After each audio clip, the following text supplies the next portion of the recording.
They came for her at dawn, when the streets were still cold and the shadows long. They dragged her through the temple courts like an animal to slaughter, her bare feet scraping across ancient stone, her hair tangled and wild, her robe torn at the shoulder. She knew what was coming. She had seen stonings before. The first blow always comes from behind. A mercy, some said, so you don't see it. But she would see everything. They wanted her to. This was not justice, this was theater. And the man they threw her before, the teacher everyone was talking about, the one who spoke of mercy and ate with sinners and healed the unclean, he was supposed to be the audience. They didn't know he would become the author.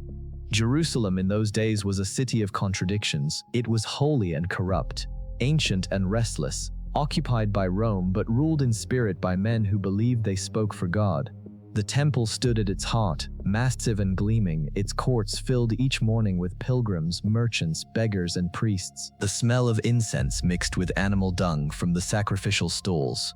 The sound of prayer mixed with the clink of coins and the murmur of commerce. It was a place where heaven and earth were supposed to meet. But lately, it felt more like a marketplace of power. The Pharisees moved through this world like they owned it, and in many ways they did.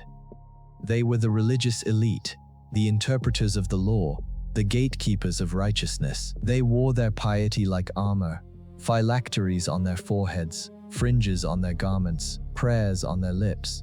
The common people both respected and feared them. To be on the wrong side of a Pharisee was to be on the wrong side of God himself, or so it seemed. But lately, there was a problem.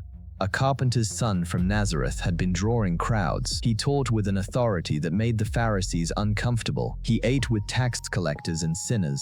He touched lepers. He forgave sins, something only Juth could do, and the people loved him for it. They called him Rabbi. Some whispered he might be more.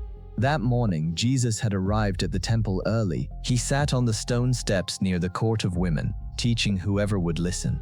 His voice was calm, unhurried. He spoke of the kingdom of heaven like it was a secret he was letting people in on. The crowd grew. Fishermen, farmers, widows, children, they pressed in close, hungry for something the Pharisees had never given them, hope without conditions. Jesus spoke of a God who was not distant or angry but close. A father who searched for lost sons and welcomed them home. A shepherd who left 99 sheep to find the one that wandered. It was radical, it was dangerous, and it was beautiful. The Pharisees watched from the edges of the crowd, their faces tight with calculation. They had tried to trap him before. Theological questions, legal puzzles. He always slipped through, turning their own words back on them. But today they had something better than words. Today they had a woman. They found her before sunrise. The details of how they knew where to look, how they knew exactly when to arrive, were never explained. Adultery requires two people, but only one was dragged to the temple that morning. The man, whoever he was, had vanished like morning mist, conveniently, suspiciously. The law of Moses demanded that both parties be punished, but the Pharisees were not interested in the law. They were interested in a trap. Her name is not recorded. History has forgotten it. If it was ever known, we know only that she was a woman, that she was caught in adultery, and that she was terrified. She knew the law. She knew what happened to women like her. The stones were already being gathered. She could hear them clinking in the hands of men who called themselves righteous. She didn't resist as they dragged her through the streets. What would be the point? She had been caught. The evidence was irrefutable. In the eyes of the law, she was already dead. The only question was how long it would take. They pushed through the crowd like a storm, shoving aside anyone in their path. The woman stumbled, fell, was yanked back to her feet. When they reached the place where Jesus sat, they threw her down at his feet. She landed hard, her palms scraping against the stone, her hair falling across her face. She didn't look up. She couldn't. The lead Pharisee stepped forward, his voice loud enough for the entire crowd to hear. This was a public performance after all. Every word was calculated for maximum impact. "Teacher," he said, and the title dripped with contempt. This woman was caught in the very act of adultery. A murmur rippled through the crowd. People craned their necks to see. The woman kept her head down, her shoulders shaking. In the law, the Pharisee continued, Moses commanded us to stone such women. He paused, letting the weight of the words sink in. The crowd knew what he was doing. Everyone knew. This was not about justice. This was about forcing Jesus into an impossible choice. Now, what do you say? The trap was elegant in its cruelty. If Jesus said to stone her, he would betray everything he had taught about mercy and forgiveness. His followers would scatter. His message would die.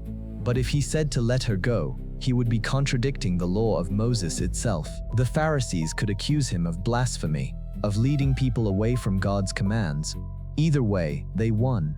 The crowd waited. The Pharisees waited. The woman waited, her breath coming in shallow gasps, wondering if the next sound she heard would be the whistle of a stone through the air. Jesus said nothing. For a long moment, there was only silence. The Pharisees exchanged glances. This was not the reaction they expected. They had prepared for argument, for debate, for theological sparring. They had not prepared for silence. Jesus bent down, slowly, deliberately. He began to write in the dust with his finger. The crowd pressed closer, trying to see what he was inscribing in the dirt. But the words, if they were words, were never recorded. Scholars have debated for 2,000 years what he might have written. The sins of the accusers, perhaps. The names of their own secret transgressions. Or maybe nothing at all. Just meaningless lines in the dust. A gesture of contemplation. A refusal to engage with the theater of cruelty before him. The Pharisees grew impatient. This was not going according to plan. They pressed him again, their voices sharper now, more insistent. Teacher, what do you say?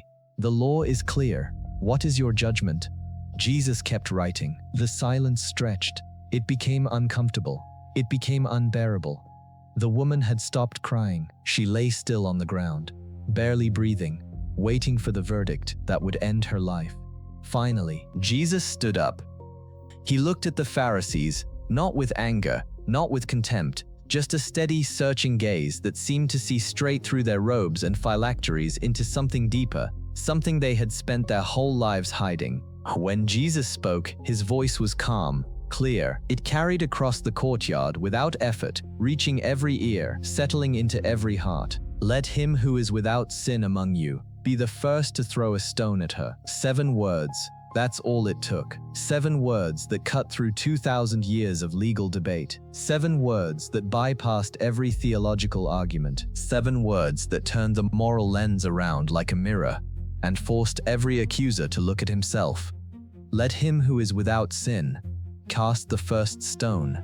Then, without waiting for a response, Jesus bent down and began writing in the dust again. He offered no further argument.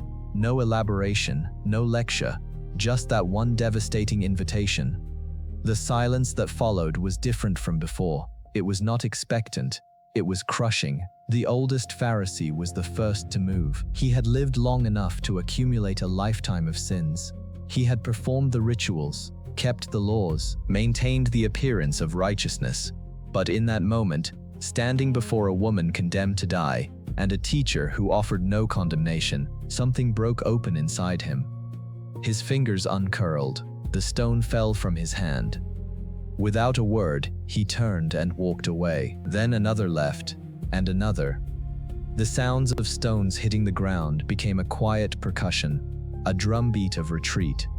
Men who had arrived brimming with righteous fury now slunk away like scolded children. Some looked angry, some looked ashamed.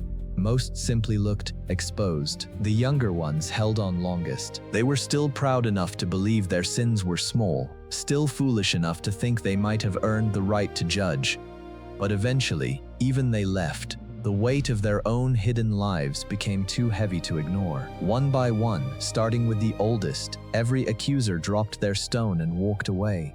The crowd that had gathered to witness an execution found themselves witnesses to something else entirely.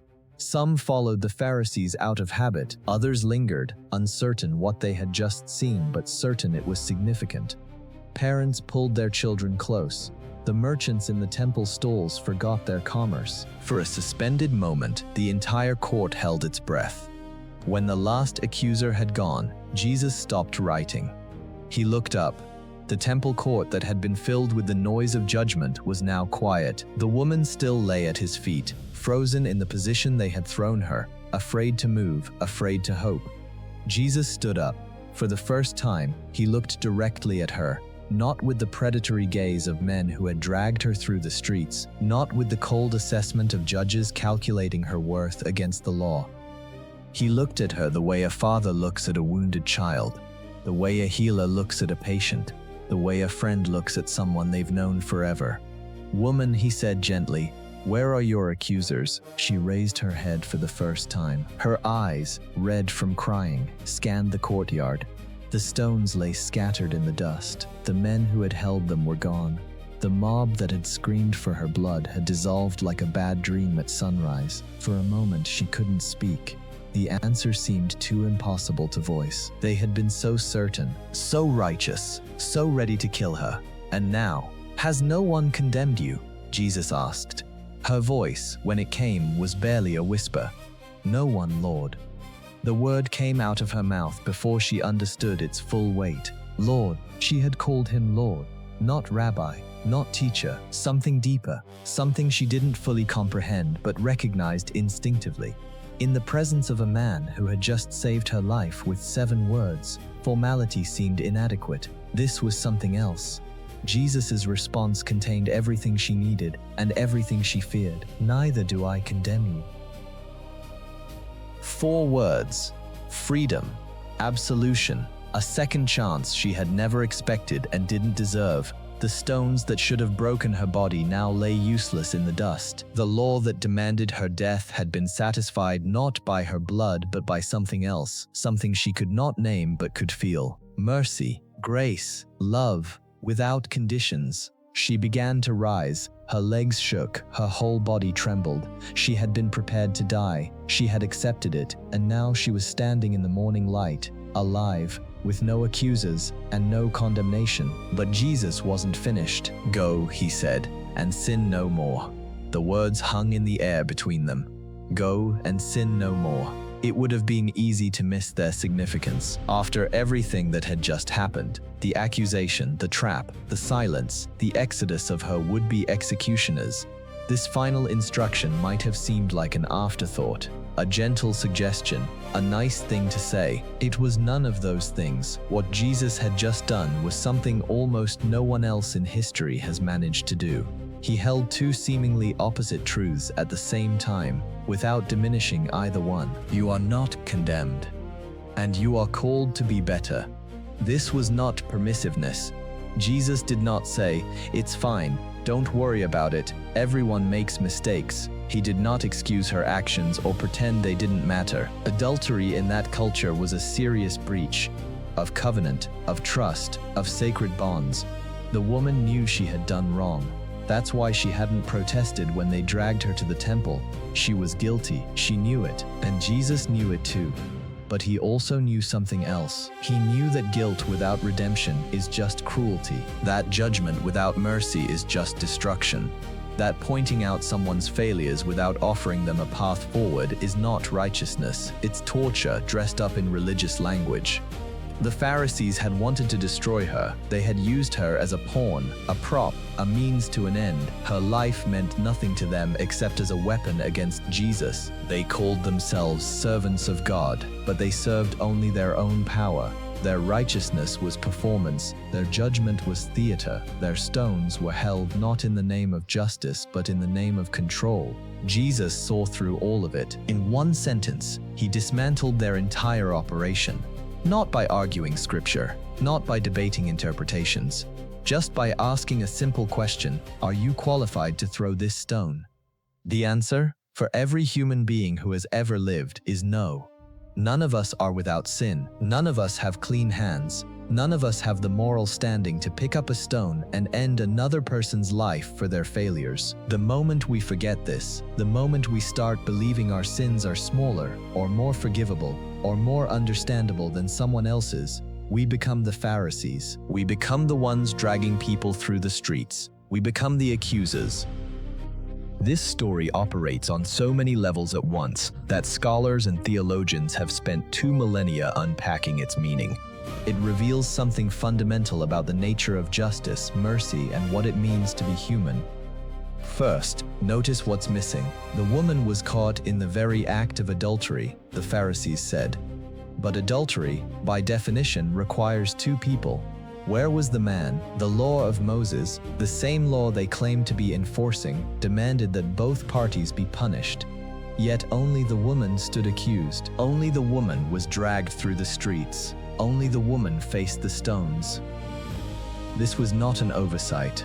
The man's absence reveals the rot at the heart of the whole proceeding. Someone knew where to find this woman. Someone knew exactly when to burst in. Someone had arranged the circumstances. Perhaps the man was in on it. Perhaps he was a friend of the Pharisees, a useful tool who was allowed to disappear once his purpose was served. We'll never know, but his absence screams the truth. It was about power. It was about using a vulnerable woman to score political points against a wandering rabbi who threatened the established order. The Pharisees didn't care about the law, they cared about winning. If they had truly cared about the law, they would have brought both parties. They would have followed proper legal procedures. They would have brought the matter before the appropriate authorities rather than staging a public spectacle in the temple courts. But spectacle was the point. Humiliation was the point. Putting Jesus in an impossible position was the point. What did Jesus write in the dust? The question has haunted readers for 2,000 years. Some suggest he wrote the sins of the accusers, secret adulteries, hidden thefts, lies told in the name of God. Others think he wrote the names of their mistresses. Some scholars argue he was simply doodling, refusing to dignify their trap with his attention. There's another possibility. In the Hebrew tradition, God himself wrote with his finger the 10 Commandments on tablets of stone. By writing in the dust, Jesus may have been invoking that image, reminding the Pharisees that they stood not before a mere rabbi, but before someone greater. The same finger that inscribed the law was now writing in the dust before them. And what that law ultimately demanded was not their stones, but their humility. But perhaps the greatest mystery is not what Jesus wrote. It's what happened in the hearts of those accusers as they stood there, stones in hand, waiting for permission to kill. Something changed in them, starting with the oldest, the one with the longest list of regrets. They each reached a moment of recognition. They saw themselves, maybe for the first time. They saw the gap between who they claimed to be and who they really were. They felt the weight of their own stones, and they understood that they had no right to throw them. One by one, they dropped their weapons and walked away. The story doesn't end with mercy, it ends with a challenge. Go and sin no more. This is the part people often miss when they tell this story. It's easy to focus on the dramatic confrontation, the clever trap, the devastating one-liner that sent the accusers packing. It's easy to celebrate the moment of rescue, the stones that never fell, the woman who lived when she should have died. But Jesus didn't just save her body, he called her to transform her life. And this is the hardest part of the whole story to understand, because what Jesus asks of this woman, and by extension of all of us, is genuinely difficult, maybe impossible without help. He holds both truths at the same time. You are not condemned, you are called to be better. Your past does not define you, but your future matters. This is not permissiveness. Permissiveness would say, it's fine, do whatever you want. Who am I to judge? Permissiveness pretends that actions don't have consequences, that choices don't matter, that everything is equally valid. That's not what Jesus offers. What he offers is something far more demanding and far more beautiful. He sees you clearly, all of you, including the parts you hide, including the failures you've tried to forget. He sees the worst things you've ever done, and he doesn't condemn you, but he also doesn't leave you there. Go and sin no more. It's an invitation to become something different, to leave the old patterns behind, to step into a life where the same mistakes don't have to repeat forever. It's a call to genuine transformation, not as a condition of being loved, but as a response to being loved. This is radical. This is hard. This is almost impossible to practice in daily life. How do you hold someone accountable without destroying them? How do you acknowledge their failures without defining them by those failures? How do you offer mercy without enabling harm? How do you call someone to change without making your love conditional on that change?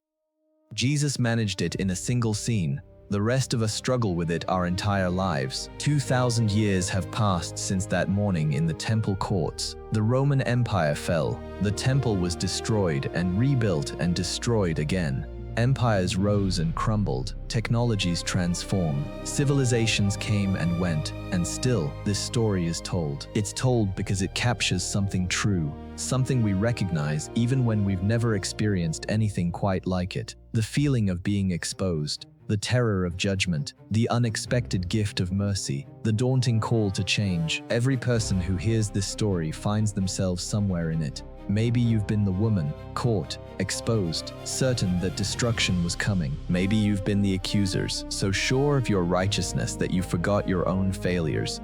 Maybe you've been the crowd, watching, uncertain, waiting to see how it ends.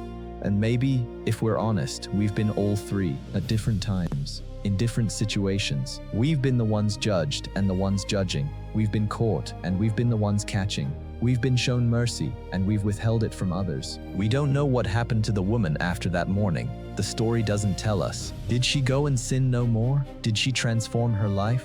Did she fall again and again, each time remembering those words, each time trying to begin again? We don't know her name. We don't know her circumstances. We don't know what led her to that point. What desperation or passion or loneliness had put her in that room where they caught her. We don't know if she had children who wondered where she was that morning. We don't know if she had a husband who had already given up on her. We don't know anything about her life before or after that singular moment when she lay in the dust waiting to die. Maybe that's the point. Maybe the story is universal precisely because it's specific to no one. Every detail is stripped away except what matters: accusation, silence, words, mercy, calling. The woman could be anyone. The accusers could be anyone. The stones could be anything. What we do know is this: she walked away that morning alive. She walked away with no condemnation. She walked away with a calling. What she did with those gifts is her story to tell, and history lost it somewhere in the dust of 2 millennia. But perhaps we each get to write our own ending. Perhaps every time we find ourselves in the temple court, caught, exposed, certain of judgment, we get to decide what comes next. Perhaps every time we hear "go and sin no more," we get to choose whether those words are a burden or a liberation. The stones still lie where they fell, scattered in the dust of history, monuments to a judgment that never landed. Testimony to the morning when mercy spoke 7 words and the executioners walked away. If you had been standing in that temple court that morning, not as the woman, not as Jesus, but as one of the accusers with a stone in your hand, would you have been among the first to drop it, or the last to leave? Leave your answer in the comments. If stories that cut this deep are what you come here for, subscribe. The next one might challenge you just as much. And if this one gave you something to carry with you, leave a like before you go.